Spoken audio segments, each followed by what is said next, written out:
Balochistan high court کے chief justice نعیم اختر اخوان اور جسٹس محمد عامر نواز رانا پر مشتمل بینچ کے روبرو بلوچستان میں گندم اور آٹے کی قلت اور قیمتوں میں اضافہ اور دیگر سے متعلق دائر آئینی درخواست پر سماعت کے دوران درخواست گزار سید نذیر آغا ایڈوکیٹ، محکمہ خوراک کی جانب سے director general, deputy director, flour mills ایسوسی ایشن کے عہدیداران اور chamber of commerce and industry کی جانب سے پرویز خان ایڈوکیٹ پیش ہوئے۔ آئینی درخواست کی سماعت شروع ہوئی تو محکمہ خوراک بلوچستان کی جانب سے بینچ کو بتایا گیا کہ اس سال ملک بھر میں 27 کروڑ بوری گندم کی پیداوار ہوئی۔ ملکی ضروریات کا 75% گندم پنجاب، 15% صوبہ سندھ، 6.7% خیبر پختونخوا اور 3.4% بلوچستان میں پیدا ہو رہا ہے۔ ہر سال بلوچستان کے نصیر آباد ڈویژن میں سالانہ 1 کروڑ بوری گندم کی پیداوار ہوتی ہے،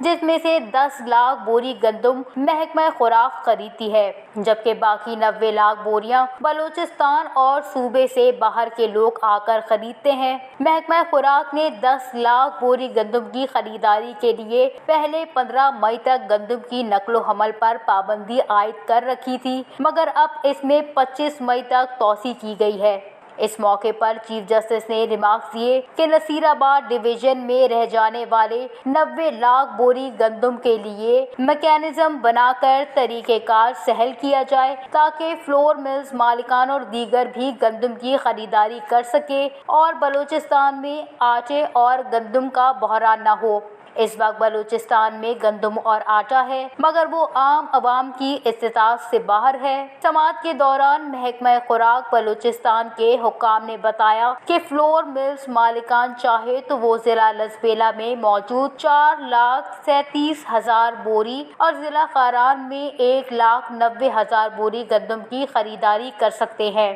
جس پر فلور ملز ایسوسی ایشن کی جانب سے بتایا گیا کہ لسبیلا اور خاران سے گندم کی خریداری پر انہیں زیادہ رقوم خرچ کرنا پڑتے ہیں۔ اس کے مقابلے میں انہیں نصیر آباد ڈویژن میں اراضی نرخوں پر گندم مل رہا ہے۔ محکمہ خوراک کی جانب سے بتایا گیا کہ اس وقت صوبے میں 64 فلور ملز ہیں، جن میں سے 34 فعال ہیں۔ سماعت کے دوران بینچ کے محکمہ خوراک کو فوری 4 لاکھ بوری گندم کی خریداری کر کے گندم کی نقل و حمل پر عائد پابندی ختم کرنے کی ہدایت کی تاکہ صوبے کی عوام کو ریلیف مل سکے۔ بعد ازاں آئینی درخواست کی سماعت 29 جون تک ملتوی کر دی گئی۔